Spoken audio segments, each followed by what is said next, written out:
നമുക്ക് പ്രാർത്ഥിക്കാം. പരിശുദ്ധരും നിത്യനുമായ ദൈവമേ, സ്വർഗീയ പിതാവേ, തിരുനാമത്തെ വാഴ്ത്തുന്നു, സ്തുതിക്കുന്നു. നിന്റെ ഏറെ കൃപകൾക്കായി സ്തോത്രം.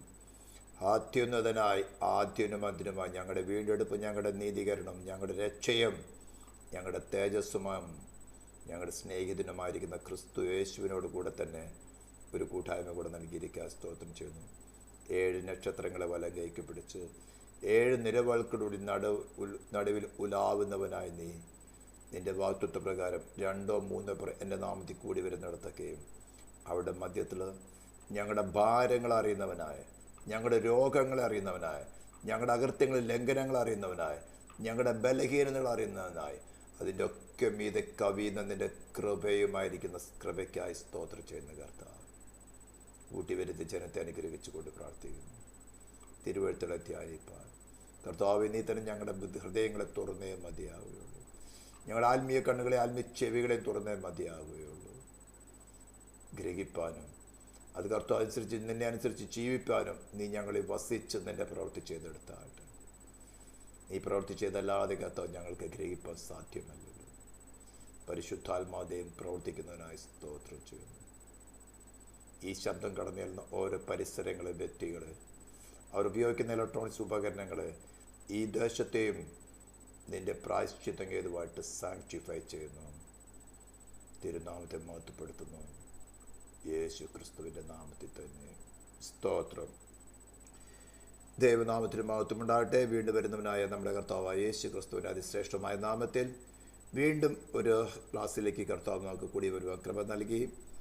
കൊളോസ്യ ലേഖനത്തെയും എഫെസ്യ ലേഖനത്തെയും ആസ്പദമാക്കിക്കൊണ്ട് ദൈവസഭയും ക്രിസ്തുവുമായിട്ടുള്ള ബന്ധം എന്താണെന്ന് നമ്മൾ ഉറച്ച് പഠിച്ചുകൊണ്ടിരിക്കുകയാണ്. അതിനകത്തൊക്കെയും വളരെ മനസ്സിലാക്കേണ്ട കാര്യമുള്ളത്, ദൈവസഭ എന്ന് പറയുന്നത് നാം ഓരോരുത്തരുമാണ്, അല്ലെങ്കിൽ ദൈവത്തിൻ്റെ ആലയം.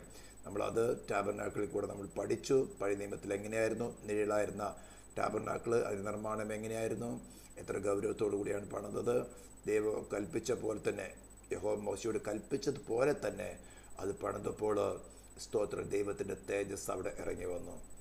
ദൈവത്തിൻ്റെ ആലോചന കേട്ട് ദൈവഹിതപ്രകാരം പെർഫെക്റ്റായിട്ട് പണിത മോശയ്ക്ക് പോലും പിന്നെ അവിടെ സ്ഥാനമില്ല. ഇതാണ് പുതിയ നിയമസഭ ശരിയായിട്ട് മനസ്സിലാക്കാതിരിക്കുന്നത്.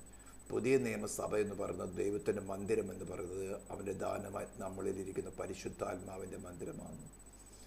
നാം പാപമോചനം പ്രാപിച്ചുകൊണ്ട് ക്രൂശിൻ്റെ അടുത്ത് വന്ന് പാപമോചനം പ്രാപിച്ച് അവയെ തുടർന്ന് മുന്നോട്ടുള്ള ഓരോ കാര്യങ്ങൾ നമുക്ക് മനസ്സിലാക്കുന്നതനുസരിച്ചുകൊണ്ട് പാപമോചനം പ്രാപിക്കുക എന്ന് പറഞ്ഞാൽ സ്തോത്രം, നാം വീണ്ടും ജനനം പ്രാപിക്കണം. അല്ലാത്തോടത്തോളം പാപം ക്ഷമിക്കുന്നില്ല. ഞാൻ പറഞ്ഞല്ലോ, ഇതൊക്കെ നമ്മൾ കൃപാസനത്തെയും സ്തോത്രം നിയമപ്പെട്ടതിന് ആസ്പദമാക്കി വളരെ വ്യക്തമായിട്ട് പഠിച്ചതാണ്. പാപം ക്ഷമിക്കുകയല്ല ദൈവം, പുത്രനിൽ വിശ്വസിക്കുന്നവരെ ദൈവം പാപം മറക്കുകയാണ് ചെയ്യുന്നത്, പുത്രനെ കൊണ്ട് മറക്കുകയാണ് ചെയ്യുന്നത്. അതിശ്രേഷ്ഠമായൊരവസ്ഥ നമുക്ക് തരുന്നത്. മനുഷ്യനായി ഭൂമിയിൽ ജനിച്ച യേശു ഒഴികെ ബാക്കി ആർക്കും തന്നെ പാപമില്ലെന്ന് പറയാൻ സാധ്യമല്ല. അത് എല്ലാവരും പാപം ചെയ്ത് ദൈവത്തെ നഷ്ടപ്പെട്ടു. പാപം എന്നൊരു ശക്തിയാണ്, ഒരു വ്യക്തിത്വമാണ്. ഏതും തോട്ടത്തോടെ നമ്മൾ പ്രവർത്തിച്ച് തൻ്റെ ഇഷ്ടം നമ്മെ കൊണ്ട് ചെയ്യിച്ചുകൊണ്ടിരുന്നത്. അത് മനസ്സിലാക്കിക്കൊണ്ടാണ് സ്തോത്രം ദൈവം തൻ്റെ പുത്രനെ പ്രായശ്ചിത്തമായി തരുവാൻ, ഡിവൈൻ ഗവൺമെൻറ്റിന് യാതൊരു വിധത്തിലും കോട്ടം സംഭവിക്കാതെ, അതായത് ഇമ്പ്യൂണിറ്റി കടന്നു വരാതെ തൻ്റെ പുത്രനെ പകരമായി നൽകി, മാനവജാതിയുടെ മേൽ വരേണ്ട ശിക്ഷ പുത്രൻ്റെ മേൽ നൽകിക്കൊണ്ട് അവന് വിശ്വസിക്കുന്ന ഒരു സൗജന്യമായിട്ട് നീതീകരിക്കാം എന്ന് പറയുന്നത്. അവിടെ ഇമ്പ്യൂണിറ്റി കടന്നു വരാം. തെറ്റ് ചെയ്താൽ ശിക്ഷിക്കപ്പെടുകയില്ലോ, ദൈവം വീണ്ടും വീണ്ടും സൗജന്യമായിട്ട് നീതീകരിച്ചിരിക്കുന്നല്ലോ എന്നൊക്കെ ചിന്തിച്ചുകൊണ്ട് വീണ്ടും ഇഷ്ടം പോലെ ജീവിക്കുന്നവരുണ്ട്. അവരെക്കുറിച്ചൊക്കെയാണ് നമ്മളിന്ന് 2-ാം അധ്യായത്തിൽ പഠിച്ചത്. നമ്മൾ ഈ കഴിഞ്ഞ 1-ാം അധ്യായത്തിൻ്റെ വാക്യങ്ങളൊക്കെ പഠിച്ചു. സ്തോത്രം, 1-ാം അധ്യായത്തിൻ്റെ അവസാനത്തോടെ നമ്മൾ 23-ാം വാക്യം വരെ പഠിച്ചു. ആരാണ് ദൈവസഭ, ദൈവസഭയുടെ അധികാരം എന്താണ്, എല്ലാ വാഴ്ചയ്ക്കും അധികാരത്തിനും ശക്തിക്കും കർത്തൃത്വത്തിനും ഉയർത്തെഴുന്നേറ്റവരായ ക്രിസ്തുവിനോട് കൂടെ നാം അവനുമായിട്ടാണ് ഒന്നായി ചേരുന്നത്, അവനുമായിട്ടാണ് ഒന്നായി തീർന്നിരിക്കുന്നത്. അവനുള്ള എല്ലാ അധികാരങ്ങളും നമ്മിൽ കൂടെയും അവൻ എക്സസൈസ് ചെയ്യും. സ്വർഗത്തിലും ഭൂമിയിലുമുള്ള സകല അധികാരം ലഭിച്ച, അല്ലെങ്കിൽ സ്വർഗത്തിലും ഭൂമിയിലുമുള്ള എന്തും ചെയ്യുവാൻ അധികാരമുള്ളവനായി സ്വർഗത്തിൽ വസിക്കുന്നത് പോലെ അവൻ നമ്മളിലും വസിച്ചുകൊണ്ട് അതേ അധികാരം നമ്മളിൽ കൂടെ സ്വർഗത്തിലും ഭൂമിയിലും നടത്തിയെടുക്കും. അതാണ് അതിൻ്റെ പ്രോമിസ്. ഇത് നമുക്കും അനുഭവിക്കാം, ഓരോ വിശ്വാസിക്കും അനുഭവിക്കാം. അതിന് പ്രത്യേകമായി കൃപാവരൊന്നും ആവശ്യമില്ല. വിശ്വസിക്കുന്നവർക്ക് വേണ്ടി വ്യാപരിക്കുന്ന അവൻ്റെ ശക്തിയുടെ അളവറ്റ വലിപ്പമാണ് പറഞ്ഞിരിക്കുന്നത്. ഇത് അനുഭവിക്കുന്നവരുണ്ട്. ഇനിയും അനുഭവിക്കാത്തവരാരെങ്കിലും ഈ ശബ്ദം ലൈവായിട്ട് കേൾക്കുന്നവരല്ലോ, ഇനി യൂട്യൂബിലോ ഉള്ളവർ കേൾക്കുന്നവരും ഇതിൻ്റെ ഈ ക്ലാസ്സുകളുടെ ആരംഭം മുതലൊക്കെ നിങ്ങൾ ഗ്രഹിക്കുകയാണെങ്കിൽ ഇതിനെക്കുറിച്ച് നിങ്ങൾക്ക് മനസ്സിലാക്കാൻ സാധിക്കും. ഇതാണ് യഥാർത്ഥ ദൈവസഭയുടെ അധികാരം. എന്നാൽ 3-ാം നൂറ്റാണ്ട് തുടങ്ങിയത് നഷ്ടപ്പെട്ടു. കർത്താവിൻ്റെ പ്രസൻസ് ചർച്ച നിൽക്കണമെങ്കിൽ സ്വയത്തിൻ്റെ യാതൊരു താല്പര്യമില്ല. അത് ഞാൻ പറഞ്ഞ മോശയൊക്കെയാണ് കൽപ്പന കൊടുത്തത്. സമാഗമന കൂടാരം പണിയുവാനുള്ള കൽപ്പന കൊടുത്തു. പർവ്വതത്തിൽ നിനക്ക് കാണിച്ച മാതൃക പ്രകാരം നീ അതിനെ പണിയണം. എബ്രാലേഖനത്തിൽ അങ്ങ് സൂക്ഷിച്ചു കൊടുക്കുന്ന വാണിയും കൊടുത്ത പറഞ്ഞിരിക്കുന്നത്. അതിൻ പ്രകാരം പണിതു എന്നതിന് തെളിവാണ് കാര്യങ്ങളെല്ലാം ക്രമപ്രകാരം യഹോവ കൽപ്പിച്ചതുപോലെ തന്നെ ചെയ്തപ്പോൾ ദൈവ തേജസ് അവിടെ ഇറങ്ങി വന്നത്. അതേപോലെ തന്നെയായിരുന്നു ശലോമോൻ പണിത പെർമനന്റ് ആലയത്തിലും ദൈവ തേജസ് ഇറങ്ങി വന്നപ്പോൾ പിന്നെ അവിടെ മോശയ്ക്ക് സ്ഥാനമില്ല. ഞാനാണല്ലോ പണിതത്, ഞാനാണല്ലോ യഹോവയുടെ കൽപ്പന സ്വീകരിച്ചത്, ഞാനാണല്ലോ ഒരു പണി നടത്തിയത്, ഞാൻ പണി നടത്തിയിട്ടാണ് നടന്നത്. പിന്നെ അവിടെ മോശയ്ക്ക് സ്ഥാനമില്ല. പിന്നെ വിശ്വാസി നിന്റെ ഹൃദയത്തിൽ ക്രിസ്തു ഉരുവായ പിന്നെ നിനക്ക് ഞാൻ എൻ്റെ സ്ഥാനമില്ല. അതുകൊണ്ട് അവിടെ കൊരിന്ത്യർ ലേഖനത്തിൽ പറഞ്ഞിരിക്കുന്നത്, നിങ്ങൾ ദൈവത്തിന് ദാനമായി നിങ്ങളിരിക്കുന്ന ദൈവത്തിന് പരിശുദ്ധാത്മാവിന്റെ മന്ദിരമാകുന്നു. നിങ്ങളുടെ ശരീരം നിങ്ങൾ നിങ്ങൾക്കുള്ളവരല്ല, ബിലോങ് ടു ക്രൈസ്റ്റ്. അങ്ങനെയാണെങ്കിൽ രണ്ടർത്ഥത്തിലുണ്ട്. നിങ്ങൾക്ക് ഇഷ്ടം പോലെ അതിനെ കൈകാര്യം ചെയ്യാൻ സാധ്യമല്ല. നിങ്ങൾ പൂർണ്ണമായി ഡെഡിക്കേറ്റ് ചെയ്യുകയാണെങ്കിൽ നിങ്ങളുടെ ശരീരത്തിന്റെ പ്രാണന്റെ ആത്മാവിന്റെ 100% കൺട്രോൾ, പൂർണ്ണ നിയന്ത്രണം തൻ്റെ അധികാരത്തിനും ശക്തിക്കും. അത് ദൈവരാജ്യത്തിന്റെ പ്രമാണമാണ്. ലോ അനുസരിക്കുന്നവർ ഒരു ജസ്റ്റിസ് ആണ്. ലോ അനുസരിക്കുന്നവർക്ക് ആ രാജ്യത്തിന്റെ ശക്തിക്കും അധികാരത്വത്തവണ്ണം സംരക്ഷണവും പ്രതിഫലവും കൊടുക്കുക. റിട്രിബ്യൂഷൻ ജസ്റ്റിസ് അല്ലെങ്കിൽ പ്രതികാരം കൊടുക്കുന്ന ജസ്റ്റിസ്, നീതി എന്ന് പറയുന്നത് തെറ്റ് ചെയ്തവന് മാതൃകപരമായി ശിക്ഷിക്കുക. റിന്യൂമറേഷൻ അല്ലെങ്കിൽ പ്രതിഫലം കൊടുക്കുന്ന ദൈവത്തിന്റെ നീതി എന്ന് പറയുന്നവന് ആ രാജ്യത്തിന്റെ നിയമം അനുസരിച്ചാൽ ആ രാജ്യത്തിന്റെ നിയമവ്യവസ്ഥയ്ക്കും അധികാരത്തിനും ശക്തിക്കും അനുസരിച്ചുകൊണ്ട് ആ പൗരനെ സംരക്ഷിക്കുകയും അനുഗ്രഹിക്കുകയും മാനിക്കുകയും ചെയ്യണം. നമ്മുടെ ഹ്യൂമൻ ഗവൺമെന്റിൽ അങ്ങനെയല്ലയോ? ഹ്യൂമൻ ഗവൺമെന്റിൽ ഇത്രമാത്രം കറപ്ഷൻ ഉണ്ടായിട്ടും ഒരു പരിധി വരേക്ക് കുറച്ചൊക്കെ മെയിൻറ്റെയിൻ ചെയ്ത് പോകുന്നുണ്ടെങ്കിൽ ദൈവമോ തന്റെ നിയമവ്യവസ്ഥയ്ക്ക് തന്റെ രാജ്യത്തിന്റെ വ്യവസ്ഥയ്ക്ക് യാതൊരു വിധത്തിലുള്ള കളങ്കം വരെ അനുവദിക്കാതെ നിൽക്കുന്നവനാണ്. അതുകൊണ്ട് തന്നെ പുത്രനെ ആദരിക്കാൻ നമുക്ക് വേണ്ടി നൽകിയത്. ദൈവം പരമാധികാരിയായിരിക്കും പാപങ്ങൾ ക്ഷമിച്ചാൽ പോരായിരുന്നോ? അപ്പൊ എന്തായി? ഇനിയും പാപം ചെയ്താലും ദൈവം ക്ഷമിച്ചുകൊള്ളുമെന്നുള്ള ഒരു ഇമ്പ്യൂണിറ്റി, തെറ്റ് ചെയ്താലും ശിക്ഷിക്കപ്പെടുകയും ദൈവം ക്ഷമിക്കും എന്നുള്ള തെറ്റായ ഒരു ധാരണ ദൈവരാജ്യത്തിലെ പ്രജകൾക്കുള്ളിൽ കടന്നു വരും. ഇന്ന് അതല്ലേ സംഭവിച്ചു പോയിരിക്കുന്നത്. ക്രിസ്ത്യൻഡത്തിലോ അല്ലെങ്കിൽ ദൈവമായിട്ടുള്ള ഒട്ടുമിക്ക എല്ലാ മതവിഭാഗങ്ങളും തന്നെ ഒരു ദൈവമുണ്ടെന്നും ഈ ശരീരത്തിലെ വാസത്തിന് ശേഷം വേറൊരു ജീവിതമുണ്ടെന്നും ഇതിന് അവസാനിക്കുന്നില്ലെന്നാണ് ഒട്ടുമിക്കവർ എല്ലാ മതങ്ങളും പഠിപ്പിക്കുന്നത്. അതിലാണ് ആ സഭകളെ മതങ്ങൾ പിടിച്ചു നിർത്തുന്നത്. ഒരു മരണാനന്തര ജീവിതമുണ്ട്. ദൈവസഭ മാത്രമേ അല്ലെങ്കിൽ ക്രിസ്ത്യാനിറ്റി, ട്രൂ ഡോക്ടറിൻ ക്രിസ്ത്യാനി അല്ലെങ്കിൽ എന്താ പറഞ്ഞ ക്രിസ്തീയ ഉപദേശം മാത്രമേ പാപം എന്താണെന്നും പാപത്തിന്റെ കോൺസിക്വൻസ് എന്താണെന്നും ദൈവരാജ്യത്തിൽ, അതായത് നമ്മൾ വേദപുസ്തകം പഠിക്കുമ്പോൾ ഗവൺമെന്റ് രീതിയിൽ പഠിക്കണം. ആത്മീയ രീതിയിൽ പഠിക്കുന്നതോടൊപ്പം തന്നെ ഗവൺമെന്റ് രീതിയിൽ പഠിച്ചാലേ നമുക്കിത് മനസ്സിലാകുള്ളൂ. ഡിവൈൻ ഗവൺമെന്റ് എങ്ങനെയാണ് എക്സിസ്റ്റ് ചെയ്യുന്നത്, ലോയുടെ ജസ്റ്റിസ് എന്താണ്, തെറ്റ് ചെയ്യുന്നവനെ മാതൃകാപരമായി ശിക്ഷിക്കുക, നിയമം അനുസരിക്കുന്നവനെ ആ രാജ്യത്തിന്റെ ശക്തിക്കും അധികാരത്തിനൊത്തവണ്ണം സംരക്ഷിക്കും, പ്രതിഫലം കൊടുക്കുകയും ചെയ്യുക. ഇതെല്ലാം സിമ്പിളായിട്ട് നമുക്ക് മനസ്സിലാക്കാവുന്നതാണ്. ഇതൊന്നും വലിയ ഡീപ്പ് ഡോക്ടറിൻ ഒന്നും അല്ല. നമ്മുടെ കോമൺ സെൻസിന് മനസ്സിലാകാൻ തക്കവണ്ണമാണ് ദൈവം ഓരോ രാജ്യത്തിനും ഓരോരോ പ്രത്യേകമായ രീതിയിലുള്ള നിയമം കൊടുത്തിരിക്കുന്നത്. അവിടുത്തെ ജനത്തിന്റെ സ്വഭാവത്തിനനുസരിച്ചുകൊണ്ടും അവിടുത്തെ സ്പിരിറ്റിനനുസരിച്ച് കൊണ്ടുള്ള നിയമം കൊടുത്തിരിക്കുന്നത്. അതാത് രാജ്യത്തിന് അറിയാൻ പറ്റും ആ നിയമം അനുസരിക്കുന്നത് എന്താ. ആ ഗവൺമെന്റ് മാനിച്ചും സംരക്ഷിച്ചു നിർത്തും.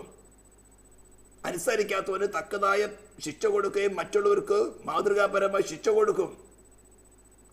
ഇതൊക്കെ നമ്മൾ പല രീതിയിലും ചിന്തിച്ചിട്ടുള്ളതാണ്. പക്ഷേ മിക്കവാറും ഒത്തിരിയധികം വിശ്വാസികളുടെ തെറ്റ് ചെയ്താലും എന്തു പറഞ്ഞാലും എങ്ങനെ പ്രവർത്തിച്ചാലും ദൈവം ക്ഷമിക്കും, ശിക്ഷയൊന്നും ഇല്ലല്ലോ എന്ന ചിന്താഗതി അത് വെറും ഫൂളിഷ്നെസ് ആണ്. ദൈവനീതിക്ക് അങ്ങനെ ഒരു പരിപാടിയില്ല. പാപം ചെയ്ത ദ്വേഷി മരിക്കും. നമ്മൾ സെക്കൻഡ് ചാപ്റ്ററിലേക്ക് കടക്കുകയാണ്. സെക്കൻഡ് ചാപ്റ്ററിൽ നമ്മൾ കടക്കുമ്പോൾ വളരെ വിശിഷ്ടമായി നമുക്ക് കാണാൻ സാധിക്കുന്നതാണ്. അവിടെ ഇനി കുറച്ചും കൂടി ഹാർഡായിട്ടുള്ള കാര്യങ്ങളാണ് മനസ്സിലാക്കുന്നത്. അത്ര എളുപ്പമല്ല. എന്നാൽ കുറച്ച് ലഘൂകരിച്ച് തന്നെ ഞാൻ പറയാം, മനസ്സിലാക്കാൻ ശ്രമിക്കുക. ഫസ്റ്റ് വേഴ്സ് പറയുന്നത്, അതിക്രമങ്ങളാലും പാപങ്ങളാലും മരിച്ചവരായിരുന്ന നിങ്ങളെയും അവൻ ഉയർപ്പിച്ചു. ഉയർപ്പിക്കുമെന്ന് ഇനി കർത്താവിൻ്റെ കാഹളനാദം കേൾക്കുമ്പോഴോ ഉള്ള ഒരു കാര്യമല്ല പറഞ്ഞു, ഓൾറെഡി ഉയർപ്പിച്ചു. പാസ്റ്റ് ടെൻസിലാണ് പറഞ്ഞിരിക്കുന്നത്. അതായത് ആത്മീകമായിട്ട് മരിച്ചിരുന്നവര് സുവിശേഷം മുഖാന്തരം, നമ്മൾ സെക്കൻഡ് തിമോത്തിയോസ് ഫസ്റ്റ് ചാപ്റ്ററിന്റെ വേഴ്സ് 10 പറയുന്നത് പോലെ സുവിശേഷം കൊണ്ട് ജീവനും അക്ഷയതയും, ലൈഫ് ആൻഡ് ഇമ്മോർട്ടാലിറ്റി എന്ന് പറയുന്നത് എങ്ങനെയാണ്? സുവിശേഷം കൊണ്ട്. സുവിശേഷം നാം കൈക്കൊള്ളെന്ന് പറയുമ്പോൾ ആ സത്യോപദേശം കേട്ട് ക്രിസ്തു നാമായിട്ടുള്ള ബന്ധം എന്താണെന്ന് മനസ്സിലാക്കി ക്രിസ്തുവിനെ നാം കൈക്കൊള്ളുമ്പോൾ, ഉയർത്തെഴുന്നേറ്റവനായി വേറൊരുവനുമായിട്ട് നാം ഒരു വിവാഹ ബന്ധത്തിലേക്ക് പ്രവേശിക്കുമ്പോൾ, അപ്പോഴാണ് നമുക്ക് പറയുന്നത് ഇത് അതിക്രമങ്ങളാലും പാപങ്ങളാലും മരിച്ചവരാണെന്ന് നിങ്ങളെ ഉയർപ്പിച്ചു. കൺവേർഷൻ നടന്നു, അല്ലെങ്കിൽ വീണ്ടും ജനനം നടന്നു. ഇന്ന് ഒട്ടുമിക്കവാറും വിശ്വാസികളിൽ നടന്നിട്ടില്ല. ഇപ്പൊ നിങ്ങൾ ഈ വചനം പഠിക്കുമ്പോൾ തന്നെ ഇത് വേദ പുസ്തകത്തിൽ എഴുതിയിരിക്കുന്ന കാര്യമാണ്. അപ്പോസ്തലൻ പൗലോസ് എഫേസ്യ സഭയ്ക്ക് എഴുതിയിരിക്കുന്ന ലേഖനമാണ്. ദൈവത്തിന്റെ പരിശുദ്ധാത്മാവിനെ രേഖപ്പെടുത്തിയിരിക്കുന്ന കാര്യമാണ്. ഇതിന് മാറ്റമില്ല. നിങ്ങൾ എല്ലാവരും വിശ്വസിക്കും. ഏത് സൺഡേ സ്കൂളിൽ പ്രവേശിച്ചുള്ള കുഞ്ഞുങ്ങൾ വിശ്വസിക്കും. കറക്റ്റാണ്. പക്ഷേ ഇത് അനുഭവിച്ചറിയാത്തോടത്തോളം ഇതിന് ഒരു വിലയുമില്ല. നിങ്ങൾക്ക് എപ്പോഴും മനസ്സിലാകുന്നറിയാമോ? നിങ്ങളുടെ മുമ്പിൽ ഒരു പരിശോധന ടെസ്റ്റ് കൊണ്ടുപോയി ഇടുമ്പോൾ പറയാൻ സാധിക്കും. നമ്മുടെ കുഞ്ഞുങ്ങൾ തന്നെ എക്സാമിനേഷനൊക്കെ പോകുന്നതിന് പ്രിപ്പയർ ചെയ്യുമ്പോൾ ഒക്കെ അറിയാം എന്നുള്ള ചിന്താഗതി ഇരിക്കും. അറിയാം. പക്ഷെ ടെസ്റ്റിന് മുമ്പിൽ വരുമ്പോഴോ അയ്യോ ഓർമ്മ വരുന്നില്ല, പറ്റുന്നില്ല. എന്തുകൊണ്ടാ? കറക്റ്റായിട്ട് അനുഭവിച്ച് പഠിച്ചില്ല. പഠിച്ച ഒരു കാര്യങ്ങളൊക്കെ അറിയാം എന്ന ചിന്തകളിരുന്നു. പക്ഷെ ടെസ്റ്റിൻ്റെ ടൈമിൽ അതിനെ റീപ്രൊഡ്യൂസ് ചെയ്യാൻ പറ്റുന്നില്ല. പഠിപ്പിക്കുന്ന ടീച്ചർ നല്ല രീതിയിൽ പഠിപ്പിച്ചു, പഠിക്കുന്ന സമയത്ത് നല്ലവണ്ണം പഠിച്ചു, പക്ഷെ അതിനെ റീപ്രൊഡ്യൂസ് ചെയ്യുക എന്ന് പറയുന്നത് അടുത്തൊരു സ്റ്റെപ്പാണ്. ഇതാണ് വിശ്വാസത്തിൽ ഇന്ന് നടക്കാതിരിക്കുന്നത്. അതിക്രമങ്ങളാലും പാപങ്ങളാലും, സ്തോത്രം, ട്രെസ്പാസ് എന്ന വേർഡല്ലേ ഉപയോഗിച്ചിരിക്കുന്നത്, ആൻഡ് സിൻസ്, മരിച്ചിരിക്കുന്ന അവസ്ഥ ഓരോ ഇൻഡിവിജ്വൽ സോളിനും ദൈവത്തിന്റെ പരിശുദ്ധാത്മാവും മനസ്സിലാക്കി കൊടുക്കാത്തിടത്തോളം ആ സോൾ റിപ്പൻഡൻസിലേക്ക് വരാൻ താല്പര്യപ്പെടുകയില്ല. ഇന്ന് പ്രത്യേകിച്ചും പാസ്റ്റർമാരുടെ മക്കള്, അല്ലെങ്കിൽ ദൈവസഭയിൽ വന്ന മക്കള്, ഇവര് ജനനം തുടങ്ങി പാട്ടുപാടി ആരാധിച്ച് വചനം കേട്ട് പറഞ്ഞു, ഞങ്ങൾക്കറിയാമല്ലോ, ഞങ്ങൾ പാപമൊന്നും ചെയ്യുന്നില്ല, ഞങ്ങൾക്കറിയാമല്ലോ. പക്ഷേ ഈ ആദാമ്യ പാപത്തിന്റെ, അതിന് കത്തോലിക്ക സഭ വിളിക്കുന്നത് ജന്മപാപം എന്ന. ജന്മപാപം എന്നൊരു സംഗതിയില്ല. പാപം എന്ന ആ ശക്തി ആദാമിൽ നാം എല്ലാവരും ഉണ്ടായിരുന്നു, അല്ലേ? ആദാം പാപം ചെയ്തപ്പോൾ ആദാമിൽ നമ്മളെല്ലാവരും ഉണ്ടായിരുന്നു. റോമാലേഖനം പഠിച്ചത് വ്യക്തമായി പഠിച്ചതാണത്. അവിടെ തുടങ്ങി എല്ലാവരുടെ പാപമാണ് കർത്തൃത്വം നടത്തുന്നത്. ഭൂമിയിൽ മനുഷ്യനായിട്ട് ജനിച്ചതിൽ യേശു ഒഴികെ ബാക്കി ഏവരിലും കർത്തൃത്വം നടത്തുന്നത് പാപമാണ്. അതാണ് അടുത്ത വാക്യം പറയുന്നത്, അവയിൽ നിങ്ങൾ മുമ്പേ ഈ ലോകത്തിന്റെ കാലഗതിയെയും ആകാശത്തിലെ അധികാരത്തിലും അനുസരണക്കേടിന്റെ മക്കളിൽ ഇപ്പോൾ വ്യാപരിക്കുന്ന ആത്മാവിനും അധിപതിയായവരെയും അനുസരിച്ച് നടന്നു. ഞാൻ ആ വാക്യം ഒന്ന് ആംപ്ലിഫൈഡ് ബൈബിൾ എന്ന് വായിക്കാൻ ആഗ്രഹിക്കുകയാണ്. 1 സെക്കൻഡ്.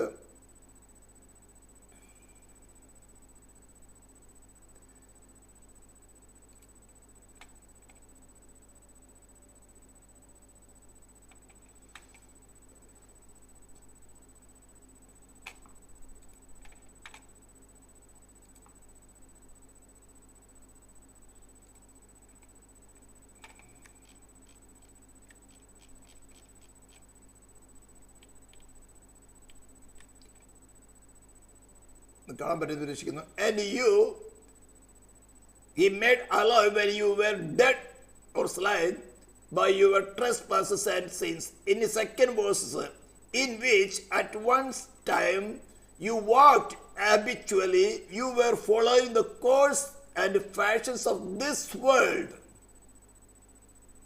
രക്ഷ പ്രാപിക്കുന്നതിനും അല്ലെങ്കിൽ വീണ്ടും ജനനം പ്രാപിക്കുന്നതിന് മുമ്പ് അല്ലെങ്കിൽ ആത്മീയമായിട്ട് മരിച്ച അവസ്ഥയിൽ നിന്ന് അതിന് മുമ്പായ ഒരവസ്ഥയിൽ പറയാണ് ഹാബിച്വലി എന്നൊരു വേർഡ് ഉപയോഗിച്ചിരിക്കും. In which at one time you walked habitually, you were following the course and fashion of this world, were under the sway of the tendency of this present age.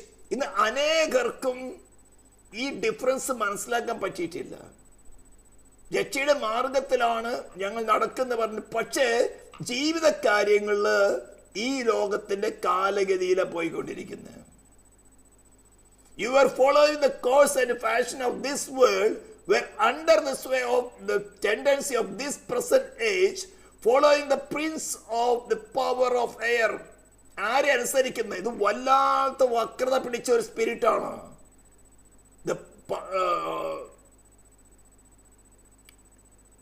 The prince of power of air എന്ന് പറയുന്നത് ഈ ശക്തിയോട് ഞാൻ പല പ്രാവശ്യം യുദ്ധം ചെയ്തിട്ടുണ്ട്. പല പ്രാവശ്യം നമുക്കതിനെ ജയിക്കാൻ തന്നെ ബുദ്ധിമുട്ടാണ്, നമുക്ക് ഐഡന്റിഫൈ ചെയ്യാൻ ബുദ്ധിമുട്ടാണ്. ഈ ഇതിലെ പ്രത്യേക ഒരു സ്വഭാവം എന്ന് പറയുന്നത് ഒരു തേർഡ് പാർട്ടിയിൽ, ഒരു സ്ഥലത്തിരുന്നിട്ട് ഒരു തേർഡ് പാർട്ടിയിൽ കൂടെ സംസാരിക്കും, പ്രവർത്തിപ്പിക്കും. അപ്പൊ നമ്മൾ നമുക്ക് ലൈവായിട്ട് കാണുന്ന അല്ലെങ്കിൽ കേൾക്കുന്ന വ്യക്തിയാണ് ഈ സംസാരിക്കുന്നതെന്ന് എത്രയും വർഷങ്ങൾക്ക് ശേഷമാണ് എനിക്ക് ഐഡന്റിഫൈ ചെയ്യാൻ പറ്റുന്നത് അറിയാം. അപ്പൊ നമ്മൾ എന്ത് ചെയ്യും? ആ വ്യക്തിയോട് സംസാരിക്കും, ആ വ്യക്തിയോട് തർക്കിക്കാൻ നോക്കും, ആ വ്യക്തിയോട് ചിലപ്പോൾ നമ്മൾ യുദ്ധം ചെയ്യാൻ നോക്കും ആത്മീയമായി. ഇതെല്ലാം ഫെയിലിയർ. പക്ഷെ ആ വ്യക്തിയല്ല സംസാരിക്കുന്നത്, ആ വ്യക്തിയെ ഉപയോഗിക്കുന്ന വേറൊരു സ്പിരിറ്റ് ഉണ്ട്, വേറൊരു ഒറിജിനുണ്ട്. ഇത് ആരോട് പറഞ്ഞാലും മനസ്സിലാകുന്നത്? നിങ്ങൾക്കൊക്കെ ഭ്രാന്ത, നിങ്ങൾക്ക് തോന്നലാന്ന് പറയും. ഇതിനാണ് ആത്മാവിൽ നടത്തപ്പെടുക, ആത്മാവിൽ വിവേചനപരം എന്ന് പറയുന്നത്. ഞാൻ എൻ്റെ രക്ഷയുടെ മാർഗത്തിൽ വരുന്ന സമയത്ത് ഏറ്റവും കൂടുതൽ പ്രാർത്ഥിച്ചിട്ടുള്ള വിഷയമായിരുന്നു ആത്മാക്കളുടെ വിവേചനപരം എന്ന് പറയുന്നത്. ആത്മാക്കളെ നമുക്ക് നമ്മളോട് സംസാരിക്കുന്ന ആ വ്യക്തി ആ പേഴ്സൺ തന്നെയാണോ അല്ല വേറൊരു സ്പിരിറ്റ് ആണോ? ഇന്ന് നടക്കുന്ന ഈ കാര്യങ്ങളൊക്കെയും ഇത് വലിയ വിദഗ്ധന്മാരായിരുന്നു ഈ കാത്തലിസിലെ പുണ്യാളന്മാര്. സോൾ ട്രാൻസ്ഫർ എന്ന് പറയും.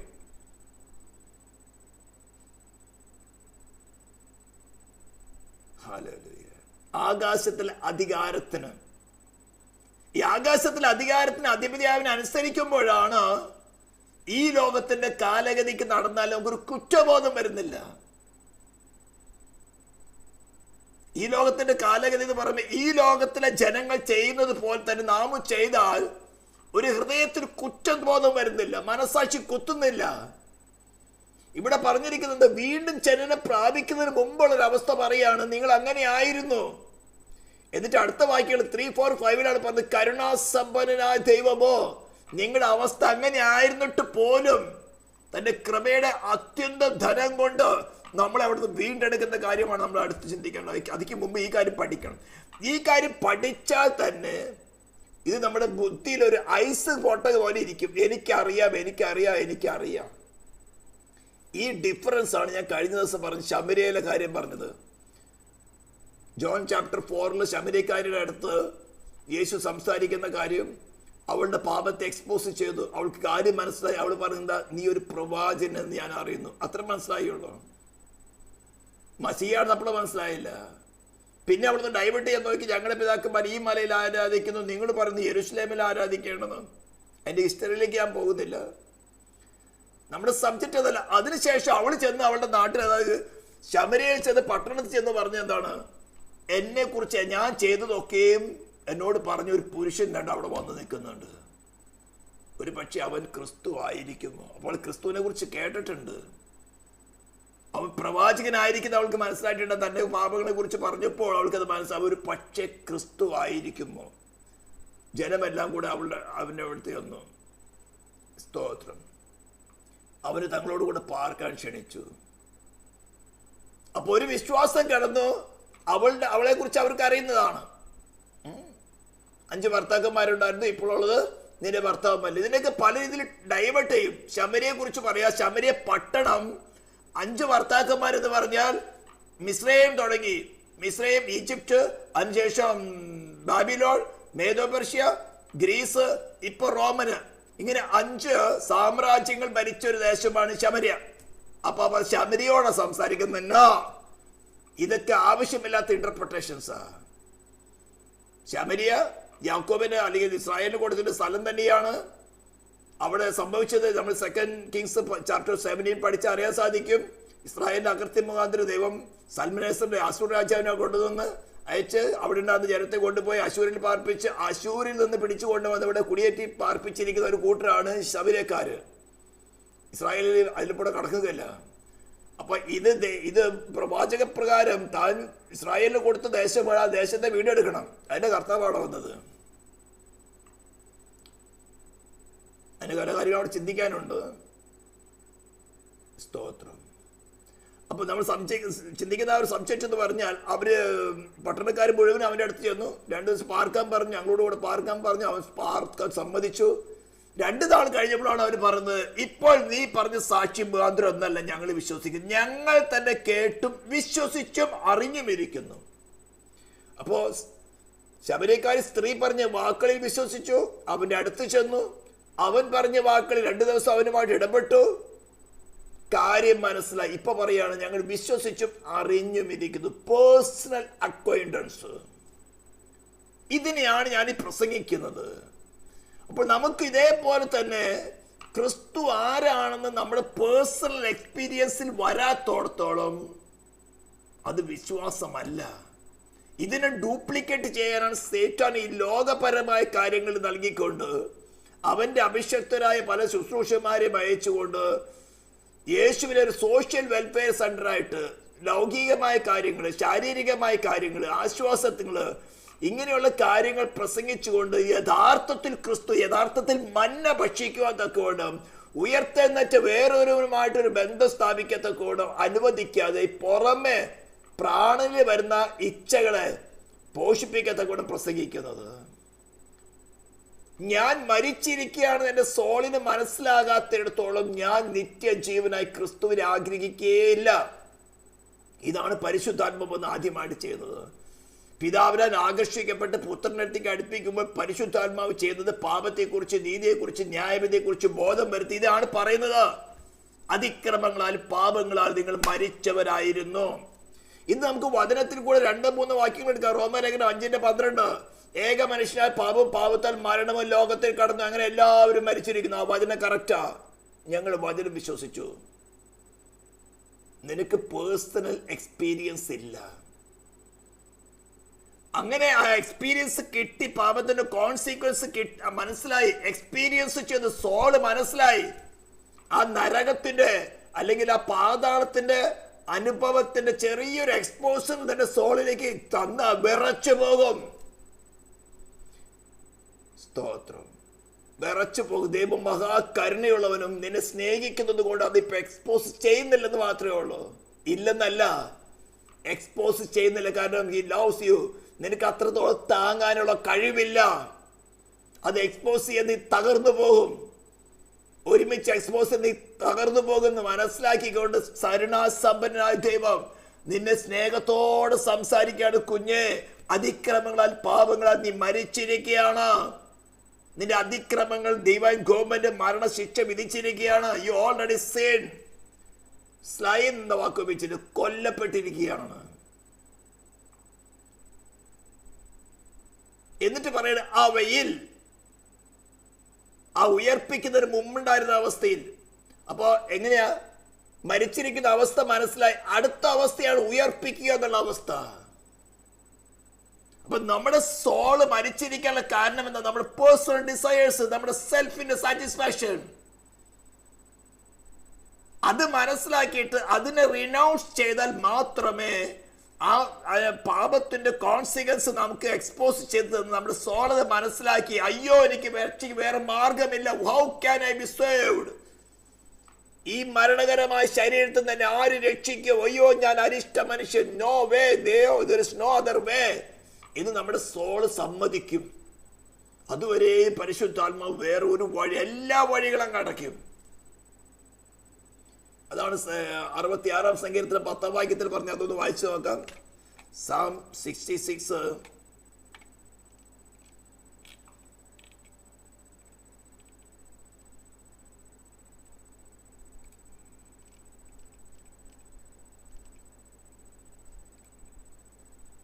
verse 10. ദൈവമേ, നീ ഞങ്ങളെ പരിശോധിച്ചിരിക്കുന്നു. വെള്ളി ഊതിക്കഴിക്കും പോലെ നീ ഞങ്ങളെ ഊതിക്കഴിച്ചിരിക്കുന്നു. നീ ഞങ്ങളെ വലയിൽ അകപ്പെടുത്തി ഞങ്ങളുടെ മുതുകത്ത് ഒരു വലിയ ഭാരം വെച്ചിരിക്കുന്നു. നമ്മളെ ശോധന ചെയ്ത് എങ്ങനെ പറഞ്ഞിരിക്കുന്നത്? ദൈവമേ, നീ ഞങ്ങളെ പരിശോധിച്ചിരിക്കുന്നു. വെള്ളി ഊതിക്കഴിക്കും പോലെ നീ ഞങ്ങളെ ഊതിക്കഴിച്ചിരിക്കുന്നു. നമ്മുടെ മനുഷ്യ സ്വഭാവത്തില് നമ്മളെ ഊതിക്കഴിക്കണമെങ്കിൽ, നമ്മളുള്ള കിട്ടത്തെ നമുക്ക് എക്സ്പോസ് ചെയ്ത് തരണമെങ്കിൽ ചെയ്യാൻ പറ്റുന്ന വഴി എന്താണെന്നറിയാമോ? നമ്മളെ വലയിൽ അകപ്പെടുത്തണം. എല്ലാവിധ എസ്കേപ്പ് റൂട്ടുകളും അടയ്ക്കണം. സമ്പത്തിന്റെ റൂട്ട്, മനുഷ്യനുള്ള ആശ്രയം, സൊസൈറ്റിയിലുള്ള ആശ്രയം, ആരോഗ്യത്തിലുള്ള ആശ്രയം, ഇങ്ങനെയുള്ള ഏതെല്ലാം ആശ്രയങ്ങളുണ്ടോ ഈ ആശ്രയങ്ങളെല്ലാം തന്നെ അങ്ങ് ക്ലോസ് ചെയ്യും, വലയിൽ അകപ്പെടുത്തും. എന്നിട്ടായിരിക്കും പരിശുദ്ധാത്മാവ് നിന്നെ കത്തിക്കാൻ തുടങ്ങുന്നത്. എന്താ കത്തിക്കുന്നത്? കൊല്ലുവാനല്ല, നീ മരിച്ചിരിക്കുന്ന അവസ്ഥ നിനക്ക് വെളിപ്പെടുത്തുന്നത്. അപ്പോൾ ഈ ഡോറുകളൊക്കെ ഇങ്ങനെ വന്ന് അട്രാക്ട് ചെയ്യും. സാമ്പത്തിക ബുദ്ധിമുട്ടാണെങ്കിൽ ലോൺ ഓഫർ, ഫ്രീ ഓഫർ വരും. ഇൻട്രസ്റ്റ് ഇല്ലാത്ത ലോൺ, അവിടെ ലോൺ, ഇത് ലോണ്. ഇതൊക്കെ ഞാൻ അനുഭവിച്ചിട്ട് പറയുന്നത്. സാമ്പത്തിക ബുദ്ധിമുട്ടാണ് അങ്ങനെ വരും. രോഗത്തിനാണെങ്കിൽ വേണ്ടത്ര കോളുകള്, ഉപദേശകന്മാര് തന്നെ വരും. മരുന്ന് കഴിക്കരുത് അവിടെ പറഞ്ഞിട്ടുണ്ടോ? സ്നാനപ്പെടുന്ന എവിടെയെങ്കിലും പറഞ്ഞിട്ടുണ്ടോ? ആഭരണം ധരിക്കരുത് എവിടെയെങ്കിലും പറഞ്ഞിട്ടുണ്ടോ? ഇങ്ങനെ അനേകം വാക്യങ്ങൾ വേണമെങ്കിൽ കൊണ്ടുവരും. സ്തോത്രം. ഞാൻ കഴിഞ്ഞ ദിവസം വന്നല്ലോ ഈ മുസ്ലിംസ് ഉപയോഗിക്കുന്ന ട്രിക്ക്, അതിനെക്കുറിച്ച് ഞാൻ വലിയ ഡീപ്പായിട്ട് ക്ലാസ് തയ്യാറാക്കുന്നുണ്ട്. ട്രിനിറ്റി എന്ന വാക്ക് നിങ്ങളുടെ ബൈബിളിൽ എത്തിയിട്ടുണ്ടോ? അറിയാത്ത ഇല്ല. പിന്നെ അത് നിങ്ങൾ എത്ര ദൈവത്തിലാണ് വിശ്വസിക്കുന്നത്? ഏകദൈവത്തിൽ വിശ്വസിക്കുന്നു, ഭഗദൈവത്തിൽ വിശ്വസിക്കുന്നു. പിതാവ് ദൈവം, പുത്ര ദൈവം, പരിശുദ്ധാത്മാവ്. അപ്പൊ നിങ്ങൾ 3 ദൈവത്തിലല്ലേ വിശ്വസിക്കുന്നത്? അവിടെ പറയും ഡ്യൂട്രോണോമി, ആവർത്തന പുസ്തകം ചാപ്റ്റർ 6 വേഴ്സ് 2 വേഴ്സ് 4, ഇസ്രായേലിനെ കേൾക്ക, നിന്റെ ദൈവമായ യഹോവ ഏകൻ. അപ്പൊ നിങ്ങൾ ക്രിസ്ത്യാനികള് ബഹുദൈവത്തിലാണ് വിശ്വസിക്കുന്നത്. നിങ്ങൾ വിശ്വാസിച്ചില്ല. അത് ഞങ്ങൾ മുസ്ലിങ്ങൾ, ഞങ്ങൾ ഏകദൈവത്തിലാണ് വിശ്വസിക്കുന്നത്. കള്ളൻ. അവന്റെ അള്ള എന്ന് പറയുന്നവൻ നമ്മുടെ ബൈബിളിൽ പറഞ്ഞിരിക്കുന്ന ദൈവമല്ല. ബൈബിളിൽ അല്ലെങ്കിൽ അറബിക്കില് ദൈവത്തിന്റെ വാക്ക് അള്ളാന്ന് തന്നെയാണ്. പക്ഷേ ബൈബിൾ ട്രാൻസ്ലേഷന് ഈ അറബ്സ് ഉപയോഗിക്കുന്ന വേർഡ് അള്ള എന്നുള്ള വാക്കിന് ദൈവം എന്ന് ട്രാൻസ്ലേറ്റ് ചെയ്ത് എടുത്തതുകൊണ്ട് ആ അള്ള എന്ന വാക്കിന്റെ കൂടെ തന്നെ അതിന്റെ ഒറിജിനും കൂടെ പ്രവേശിച്ചു. ഈ അള്ള എന്ന് പറയുന്ന ഒരു നബാത്തിയൻ ഗോഡാണ്. പെട്രയിലെ നബാറ്റിയൻ സമൂഹം അടിച്ചുകൊണ്ടിരുന്ന ആരാധിച്ചുകൊണ്ടിരുന്ന ദുഷാര എന്നാണ് അവന്റെ പേര്. ദുഷാര. അവന്റെ വേറൊരു പേരാണ്, ജനറിക് നെയിമാണ് അൽ അലാത്ത്. അൽ അലാത്ത് അല്ലെങ്കിൽ അല്ലാ. അവനൊരു ഭാര്യയുണ്ട്, അൽ ഹുസ. 2 പെൺമക്കളും ഉണ്ട്. ഇതിനാ പൂജിച്ചുകൊണ്ടിരിക്കുന്നത്. ഞാൻ അതിനെക്കുറിച്ച് ഒരു ഡീപ്പ് സ്റ്റഡി ക്ലാസ്സുകൾ ഒരുക്കുന്നുണ്ട്. ക്രിസ്തീയ ഗോളത്തിൽ അവർ ട്രിക്ക് പറഞ്ഞതാണ്. ട്രിനിറ്റി, യേശുവിന്റെ ദൈവത്വം അല്ലെങ്കിൽ സൺഷിപ്പ്, ബയോളജിക്കൽ റിലേഷൻ. അവരെ തലയ്ക്കതിരിക്കുന്നത് ബയോളജിക്കൽ റിലേഷനിൽ കൂടെ മാത്രമേ ഒരു പുത്രൻ ജനിക്കുകയുള്ളൂ. ഇതൊരു ഓഫീസാണ്, ഒഫീഷ്യൽ റിലേഷൻ ആണ്, ബയോളജിക്കൽ റിലേഷൻ അല്ല. ഇതെല്ലാം പഠിപ്പിക്കണമെങ്കിൽ വചനത്തിന്റെ അടിസ്ഥാനങ്ങൾ മനസ്സിലാക്കണം. ദൈവത്തിന്റെ പരിശുദ്ധാത്മാവിനെ നിയന്ത്രിക്കപ്പെടണം. ഞാൻ ഇപ്പൊ പറഞ്ഞ ഒരു സബ്ജക്റ്റ് അതല്ല. നമ്മൾ മരിച്ചിരിക്കുന്ന അവസ്ഥ മനസ്സിലാക്കണമെങ്കിൽ നമ്മളെന്ത് വലയിൽ അകപ്പെടുത്തണം. എന്നിട്ട് വേണമെന്നറിയാം, വലിയൊരു ഭാരം കൊണ്ട് മുതുകത്തങ്ങ് വെക്കണം. ചിലപ്പോൾ രോഗം എന്ന ഭാരമായിരിക്കും, ചിലപ്പോൾ സാമ്പത്തിക ബുദ്ധിമുട്ടെന്ന ഭാരം. ഇത് മാറുകയില്ല. നിന്നെ ആഗ്രഹിക്കുന്ന വിധത്തിൽ നിന്നിലുള്ള സിന്നും നിന്നിൽ വരുന്ന സ്പിരിച്വൽ ഡെത്ത് നിനക്ക് മനസ്സിലാക്കി തരേണ്ട കോസ് മനസ്സിലാക്കി തരാത്തോളം അങ്ങനെ തന്നെ നിൽക്കും. നിമിഷം പ്രതി ദൈവത്തോട് സമീപിക്കാൻ പറയും, no, you deserve death, you deserve death. സ്വീകരിച്ചു കൊള്ളുക. നിനക്ക് വേണ്ടി പാപയാഗമാർത്തിയതിനു വേണ്ടി ഹൃദയം സമർപ്പിക്കുക, സ്വീകരിച്ചു കൊള്ളുക. അവിടെ മാത്രമേ നിനക്ക് സൊല്യൂഷൻ ഉള്ളൂ. അങ്ങനെ റിനൗൺസ് ചെയ്യുവാൻ തയ്യാറായാൽ മാത്രമേ പുനരുദ്ധാന ശക്തിയെ നമ്മുടെ സോളിൽ, അതേ സോളിലേക്ക് പുനരുദ്ധാന ശക്തിയെ വെളിപ്പെടുത്തുകയുള്ളൂ. അല്ലാത്തോടത്തും ദൈവത്തിന്റെ ആത്മാവ് ഇങ്ങനെ ഒന്ന് മുതുകത്ത് ഭാരം വെച്ചുകൊണ്ടേയിരിക്കും. നീ മനുഷ്യരെ ഞങ്ങളുടെ തലമേ കയറി ഓടുമാറാക്കി. അതുവരെയും യോബ് പറഞ്ഞതുപോലെ ഞാൻ പുറത്തിറങ്ങിക്കഴിഞ്ഞാൽ ജനം എന്നെ കണ്ട് തൊഴുതു നിൽക്കുന്ന മാതിരി. ഇപ്പോൾ അവരൊക്കെ തലയിൽ കൂടെ വണ്ടി ഓടിക്കുക. യോബിന്റെ അവസ്ഥയിൽ നീ മനുഷ്യരെ ഞങ്ങളുടെ തലമേ കയറി ഓടുമാറാക്കി, ഞങ്ങൾ തീരും വെള്ളത്തിലും കൂടി കടക്കേണ്ടി വന്നു, എങ്കിലും നീ ഞങ്ങളെ സമൃദ്ധിയിലേക്ക് കൊണ്ടുവന്നപ്പോഴാ നിന്റെ അവസ്ഥ, അല്ലെങ്കിൽ നിന്റെ ഇപ്പോഴത്തെ അവസ്ഥയുടെ കോസ് എന്താണെന്ന് മനസ്സിലാക്കിയത്. നീ അത് റിനൗൺസ് ചെയ്യാൻ തയ്യാറായാൽ ഉടനെ എങ്ങനെയാ സമൃദ്ധിയുടെ അവസ്ഥ വരുന്നത്? ക്രിസ്തു എന്ന പുനരുദ്ധാന ശക്തി നിന്റെ സോളിലേക്ക് വെളിപ്പെടുത്തും. You be perfect, absolutely perfect. അതാണ് അവന് സർവ്വസമ്പൂർണതയും ഉണ്ടെന്ന് പറയുന്നത്. ഇപ്പൊ നമ്മൾ എഫെസ്യ ലേഖനത്തിലാണ് ആരംഭിച്ചത്. സ്തോത്രം. അതായത് അതിക്രമങ്ങളാലും പാപങ്ങളാലും മരിച്ചിരിക്കുന്നു എന്ന അവസ്ഥ സോള് റെക്കഗ്നൈസ് ചെയ്യാത്തിടത്തോളം ആ സോള് സ്തോത്രം പുനരുദ്ധാന ശക്തിക്ക് വേണ്ടി ആഗ്രഹിക്കുകയില്ല. ദൈവത്തിന്റെ പരിശുദ്ധാത്മാവ് വെളിപ്പെടുത്തുകയുമില്ല. അനേക വിശ്വാസികൾ കിടക്കുന്ന ഒരു ഡാർക്ക്നെസ് ആണ് ഞാൻ എക്സ്പോസ് ചെയ്യുന്നത്. വചനം പഠിച്ചു, റോമലേഖനം 5:12 പഠിച്ചു. ഏക മനുഷ്യനായ പാപം, പാപത്താൽ മരണവും ലോകത്തിൽ കടന്നു. അങ്ങനെ എല്ലാവരും പാപം ചെയ്തിരിക്കുന്നു, മരണം എല്ലാവരും വാഴുന്നു. അതുകൊണ്ട് ആദാമിന്റെ കുരുത്തക്കേട് കാരണം ഞാനും മരിച്ചിരിക്കാൻ സമ്മതിച്ചു. വചനമല്ല പറയുന്നത്, സമ്മതിച്ചു. ഇവിടെ പറഞ്ഞിരിക്കുന്ന അതിക്രമങ്ങളെ പാപങ്ങളാലും നിങ്ങൾ മരിച്ചവരായിരുന്നു. ഓക്കെ, ഞാനത് സംഭവിച്ചു. ഞാൻ കർത്താവെ രക്ഷിക്കണമെന്ന് പറഞ്ഞപ്പോൾ ഞാൻ രക്ഷ പ്രാപിച്ചു. എന്നെ സ്വർഗത്തിൽ തിരുത്തിയിരിക്കുക. എനിക്കിഷ്ടം പോലെ ഞാൻ ജീവിക്കാം. ഇതെല്ലാം തിയറി മാത്രമേ ഉള്ളൂ. Theory cannot save you. ഒരു ഉപദേശത്തിന് രക്ഷിക്കാൻ സാധ്യമല്ല. ബട്ട് ക്രൈസ്റ്റ്, ക്രിസ്തുവിനെ ഉയർത്തെഴുന്നേറ്റ് സ്വർഗത്തിനും ഭൂമി സകല അധികാരമുള്ള നിത്യജീവനായിരിക്കുന്ന പുനരുദ്ധാനം ജീവനുമായിരിക്കുന്ന ക്രിസ്തുവിന് മാത്രമേ നിന്നെ രക്ഷിക്കാൻ സാധിക്കുകയുള്ളൂ. And it is free. It is free. Only thing that just acknowledge. ആകാശത്തെ അധികാരമല്ലേ എന്നെ കർത്തൃത്വം നടത്തിയത്, അപ്പൊ ശിക്ഷിക്കേണ്ടത് അതിനെയല്ലോ? No, you are a moral agent.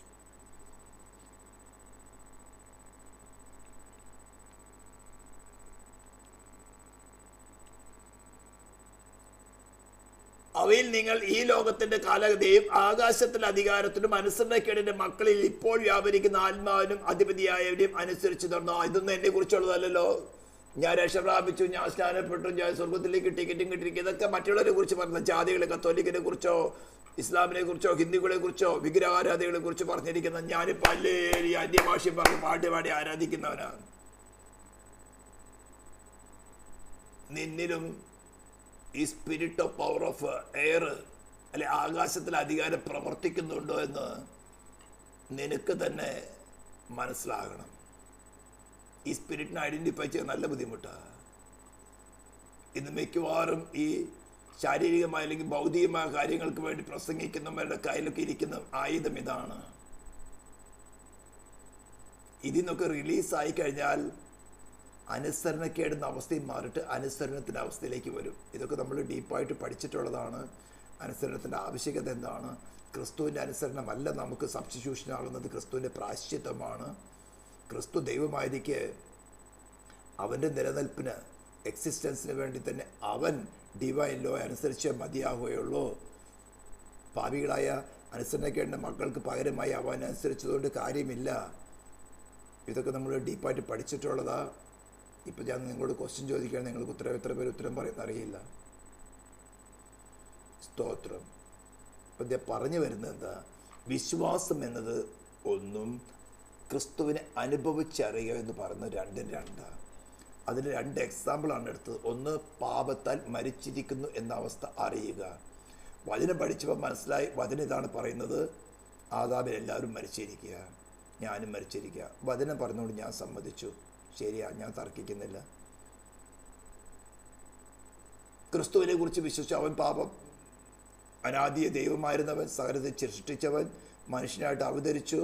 വചനം ജഡമായി കൃപയും സത്യം നിറഞ്ഞവനായ മനുഷ്യരുടെ പാർത്തു. അവൻ പാപയാഗമായി മരിച്ചു, അടക്കപ്പെട്ട് ഉയർത്തെഴുന്നേറ്റു, മഹിമയുടെ വലത്തുഭാഗത്തിരിക്കുന്നു.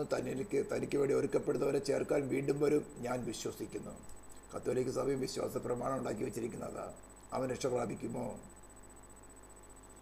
എല്ലാ ക്രിസ്തീയ മതവിഭാഗങ്ങളുടെയും കൺഫെഷൻ ഓഫ് ഫെയ്ത്ത്, വിശ്വാസ പ്രമാണം പഠിപ്പിക്കുന്നത് ഇത് തന്നെയാണ്. അതുകൊണ്ട് രക്ഷ പ്രാപിക്കുമോ? ഇല്ല, ഇല്ല. അനേകർ കരുതിയിരിക്കുന്നത് അതാണ്. യൂണിവേഴ്സൽ സാൽവേഷൻ എന്ന് പറയുക അതിന്. രക്ഷ പ്രാപിക്കണമേ ക്രിസ്തു ഉയർത്തെഴുന്നേൽക്കട്ടെ. ക്രിസ്തു നിന്നിൽ ഉയർത്തെഴുന്നേൽക്കണം. നിന്നിൽ വ്യാപരിക്കുന്ന മരണത്തെ നീക്കി നിന്നിൽ ഉയർത്തെഴുന്നേറ്റാൽ മാത്രമേ നീ വീണ്ടും ജീവിക്കുകയുള്ളൂ. ഈ അവസ്ഥയ്ക്ക് പറയുന്നതാണ് റീജനറേഷൻ, വീണ്ടും ജനനം, കൺവെർഷൻ എന്ന വാക്കുകളൊക്കെ. ഈ അനുഭവം അനുഭവിക്കാത്ത ആരെങ്കിലും എന്നെ കേൾക്കുന്നുണ്ടെങ്കിൽ ഇനി യൂട്യൂബിൽ കേട്ടാൽ, കർത്താവ് ഞാൻ തന്നെ നിൻ്റെ കാര്യങ്ങളിൽ എനിക്കിത് എന്താ പറഞ്ഞ എനിക്കിത് വ്യക്തമായി അറിവ് കിട്ടുന്നില്ല, കൺവിക്റ്റഡ് ആകുന്നില്ല, പ്ലീസ് ഹെൽപ്പ് മീ. വളരെ താഴ്മയോടെ പറഞ്ഞത് നിങ്ങൾക്ക് മനസ്സിലാകാവുന്ന വിധത്തിൽ ദൈവത്തിൻ്റെ പരിശുദ്ധാത്മാവ് നിങ്ങൾക്ക് മനസ്സിലാക്കി തരും. നിങ്ങൾ ആഗ്രഹിക്കുന്നത് ഭൗതികമായ വിഷയങ്ങൾക്കൊന്നുമല്ല, നിങ്ങളുടെ സോളിൻ്റെ സാൽവേഷന് വേണ്ടിയാണ്. പുത്രനെ ആദരിക്കാതെ ഇത്രമാത്രം ദൈവക്രോധം അവൻ്റെ മേൽ ചൊരിഞ്ഞ് നിങ്ങളെ രക്ഷിക്കാൻ പുത്രനെ നൽകിയെങ്കിൽ നിങ്ങൾ ചോദിക്കുന്ന ചോദ്യത്തിന് ഉത്തരം തരാതിരിക്കുമോ? പിന്നെ വേവ് ചെയ്യരുത്. ഞാൻ രക്ഷ പ്രാപിച്ചതാണ് എൻ്റെ കഴിവ് കൊണ്ടല്ല, കരുണാസമ്പന്നനായ ദൈവം തൻ്റെ മഹാകൃപ എൻ്റെ മേൽ പകർന്ന് അതിക്രമങ്ങളും പാപങ്ങളും മരിച്ചവർന്ന് എന്നെ വീണ്ടും ജീവിപ്പിക്കത്തക്ക വേണം. എൻ്റെ പാപത്തെക്കുറിച്ചും നീതിയെക്കുറിച്ചും ന്യായവിധിയെക്കുറിച്ചും എനിക്ക് ബോധം വരുത്തി അതിൻ്റെ കോൺസിക്വൻസ് എന്താണെന്ന് എൻ്റെ സോള് മനസ്സിലാക്കി അതിൽ നിന്ന് രക്ഷ പ്രാപിക്കുക വേറെ വഴിയൊന്നും മനസ്സിലാക്കിയിരിക്കുമ്പോൾ ഒരേ ഒരു വഴിയാവുന്ന ക്രിസ്തുവിനെ മരിച്ചിട്ട് എനിക്ക് പകരമായിട്ട് മരിച്ചടക്കപ്പെട്ട ഉയർത്തുന്നിട്ട് ക്രിസ്തുവിനെ എനിക്ക് പരിപരിചയപ്പെടുത്തുന്നു. അവൻ്റെ പുനരുദ്ധാന ശക്തി എനിക്ക് സോളി വെളിപ്പെടുത്തി തന്നു. സ്വീകരിക്കാനുള്ള ഓപ്ഷൻ എനിക്ക് തന്നു. ഞാൻ സ്വീകരിച്ചു. ഇനി അതിന് മാറ്റമില്ല. ഇനി ജീവിക്കുന്ന ഞാനല്ല, ക്രിസ്തു അത്രേ എന്നെ ജീവിക്കുന്നത്. അപ്പോൾ മാത്രമേ പറയാൻ പറ്റുള്ളൂ. പൗലോസ് പറഞ്ഞതുകൊണ്ട് ഞാൻ പറഞ്ഞ കാര്യം നടക്കില്ല. എനിക്ക് അനുഭവം ഉണ്ടാകണം, ഞാനത് എക്സ്പീരിയൻസ് ചെയ്യണം. അപ്പോൾ എനിക്ക് പറയാം, ജീവിക്കുന്ന ഞാനല്ല, എന്നിൽ വസിക്കുന്ന ക്രിസ്തു അത്രേ. സിമ്പിളായൊരു കാര്യമാണ് പറഞ്ഞത്. ഇത് അനുഭവിക്കുവാൻ തക്കവണ്ണം ശമരിയക്കാർ പറഞ്ഞതുപോലെ ഞങ്ങൾ വിശ്വസിച്ചും അറിഞ്ഞുമിരിക്കുന്നു. ഉയർത്തെഴുന്നേറ്റാണ് ക്രിസ്തുവിനെ എൻ്റെ സോഡ് ഐഡൻറ്റിഫൈ ചെയ്തു. Now we are one. ഈ ഒരു കോൺഫിഡൻസ് നിങ്ങളിൽ വന്നാൽ നിങ്ങൾക്ക് വിശ്വാസ മാർഗത്തിൽ ധൈര്യത്തോടെ മുന്നേറാം. പ്രതികൂലത്തിൻ്റെ കാറ്റുകൾ വരും, കൊടുങ്കാറ്റുകൾ വരും. പൗലോസിനടിച്ച് ഈശാൻ മൂലിനേക്കാളും വലിയ കൊടുങ്കാറ്റ് വരും. പക്ഷേ അവൻ നിന്നെ വിട്ടുകളയില്ല. നിന്നിൽ ഉയർത്തെഴുന്നേറ്റവൻ ഇനി മരിക്കയില്ല. ഇനി അവന് മരണമില്ല. നിന്നിൽ ഉയർത്തെഴുന്നേറ്റവൻ ഇനി മരിക്കയില്ല. Unless otherwise you deliberately discard him. അങ്ങനെ പിന്നെ വീണ്ടും മരിക്കും. അല്ലാത്തോടത്ത് എത്ര വലിയ കാര്യം. അതാ കർത്താവ് പറഞ്ഞത്, എൻ്റെ വചനം കേട്ട് ചെയ്യുന്നവൻ എങ്ങനെയാണ്? ആഴെ കുഴിച്ച് പാറമേൽ അടിസ്ഥാനപ്പെട്ട ബുദ്ധിയുള്ള മനുഷ്യനോടത്തില്ല. വൻ തിരകൾ വന്നു, കാറ്റടിച്ച് വൻ തിരകൾ വന്നു, അതിന്മേൽ ആലോചിച്ചു, പക്ഷെ അത് വീണില്ല. മണൽമേൽ പണിതവനാ, അവിടെയും കാറ്റ് വന്നു, തിരമാല അടിച്ചു, പക്ഷെ എന്താ? അവൻ ആഴെ കുഴിച്ച് ക്രിസ്തു എന്ന പാറമേലല്ല പണിതത്, ക്രിസ്തുവിൻ്റെ പേഴ്സണൽ എക്സ്പീരിയൻസിലല്ല പണിതത്. എന്തൊക്കെ കേട്ടു, പക്ഷെ കാറ്റ് വന്നപ്പോൾ അകത്തില്ല. അവൻ്റെ സോളിൽ ഉപയോഗിക്കാൻ ആരില്ല. ക്രിസ്തു അകത്തില്ല. ക്രിസ്തുവിനെ കുറിച്ചുള്ള കാര്യങ്ങൾ കേട്ടിട്ടേ ഉള്ളൂ. ക്രിസ്തുവിന് വസിക്കത്തക്കവണ്ണം ആ സെൽഫിനെ റിനൗൺസ് ചെയ്തിട്ടില്ല. ഞാൻ എൻ്റെ എന്നുള്ള ചിന്താഗതികൾ, ആ താല്പര്യങ്ങളെ എക്സ്പോസ് ചെയ്ത് തരുമ്പോൾ ലോർഡ് എനിക്കിനി ചീഞ്ഞളിഞ്ഞത് വേണ്ട. ഈ ചീഞ്ഞളിഞ്ഞ ഒരു കാര്യം എനിക്കിനി വേണ്ട. എൻ്റെ ഉന്നതഭാവം, എൻ്റെ സുപ്രമിസി, ഞാൻ പാസ്റ്റർ, ഞാൻ പഠിപ്പിക്കുന്നവൻ, മറ്റുള്ളവർ ഞാൻ പറയുന്ന അനുസരിക്കണം. I must be A servant. മറ്റൊരു വിശ്വാസിയെ സഹായിക്കുന്ന ഒരു സെർവൻ്റായി തീരണം ഞാൻ. അതാ ക്രിസ്തു കാണിച്ച മാതൃക. ഇതിലൊന്നും നഷ്ടപ്പെടാനില്ല, നേടുവാനുള്ളൂ. ഇതാണ് യഥാർത്ഥ ക്രിസ്തീയ മാർഗം. ഞാൻ അനുഭവത്തിൽ കൂടെ പറയുന്നു. നിങ്ങൾ അംഗീകരിക്കുമോ ഇല്ലയോ എന്ന് എനിക്കറിയില്ല. അംഗീകരിച്ചാൽ നിങ്ങൾക്കും ഇത് എക്സ്പീരിയൻസ് ചെയ്യാം. എന്നെ ഇങ്ങനെ പഠിപ്പിക്കാൻ ആരുമില്ലായിരുന്നു. എത്ര നാളത്തെ കഷ്ടാനുഭവങ്ങളിൽ കൂടെ, എത്ര നാൾ കൊടുങ്കാറ്റുകളിൽ കൂടെ കടന്നുപോയി. ഇതാണ് യഥാർത്ഥ മാർഗമെന്ന് പഠിപ്പിക്കാൻ ആരുമില്ലായിരുന്നു. പക്ഷെ കർത്താവിൻ്റെ ആത്മാവ് സ്നേഹത്തോടെ ഇടപെട്ട് പല എക്സ്പീരിയൻസിൽ കൂടെ ഈ സംസാരിക്കുന്ന ഒരേ സംസാരം എങ്ങനെ വീണ്ടും ഒരേപോലെ വരുന്നത്, ഇതെന്താ, അന്ന് ആകാശത്തിൻ്റെ അധികാരിയാണോ, ഇതൊന്നും അറിയില്ലായിരുന്നു. പക്ഷെ സ്ലോലി ഹൃദയം തുറന്നു, ഇതെന്തെങ്ങനെ സംസാരിക്കുന്നത്, ഇതെന്തെങ്ങനെ വരുന്നത്, അങ്ങനെ സ്ലോലി വർഷങ്ങളെടുത്തു മനസ്സിലാക്കാൻ. വർഷങ്ങൾ. ഇന്ന് പാപത്തെക്കുറിച്ച് മനസ്സിലാക്കാൻ വലിയ സമയമെടുത്തില്ല. ചില ദിവസങ്ങൾക്ക് ടോട്ടൽ സറണ്ടറൻസ്. ഇനി ഒരു ദിവസം പോലും ജീവിക്കുന്നെങ്കിൽ കർത്താവേ, ഈ സത്യവേദ പുസ്തകത്തിൽ പറഞ്ഞിരിക്കുന്ന ദൈവത്തിന് വേണ്ടി ഞാൻ ജീവിക്കും. ആ ക്രൂശിലെ സ്നേഹത്തെ അനുഭവിച്ചപ്പോൾ പറഞ്ഞ വാക്കാണ്. ഇന്നേ വരെ അവന് വിശ്വസ്തനായിരിക്കുന്നു. ഇതേ അനുഭവം നിങ്ങൾക്കുണ്ടാകാം. കർത്താവ് സഹായിക്കട്ടെ. നമുക്ക് പ്രാർത്ഥിക്കാം. പരിശുദ്ധനായ ദൈവമേ, സ്വർഗ്ഗീയ പിതാവേ, നിന്റെ സ്നേഹത്തിനായ സ്തോത്രം. ഈ ശബ്ദങ്ങൾ കർത്താവ്, ഇനി പാപത്തിൽ മരിച്ചിരിക്കുന്നവർക്ക് മനസ്സിലാക്കാൻ പറ്റുന്നില്ലെങ്കിൽ കർത്താവ്, ഞങ്ങളുടെ തലമുറകൾ മനസ്സിലാക്കാത്തവരുണ്ട്. നിന്റെ ആർദ്രതയാൽ, നിന്റെ മഹാസ്നേഹത്താൽ അവർക്കത് മനസ്സിലാക്കി കൊടുക്കും. തകർച്ചയ്ക്കല്ലല്ലോ, രക്ഷയ്ക്ക് വേണ്ടി കർത്താവ് ചെയ്തെടുക്കുമല്ലോ. ഭാരത്തോട് കയറിക്കുന്ന ജനമുണ്ട്. നാൾ തോറും ഞങ്ങളുടെ ഭാരങ്ങളെ ചുമക്കുന്നവർ.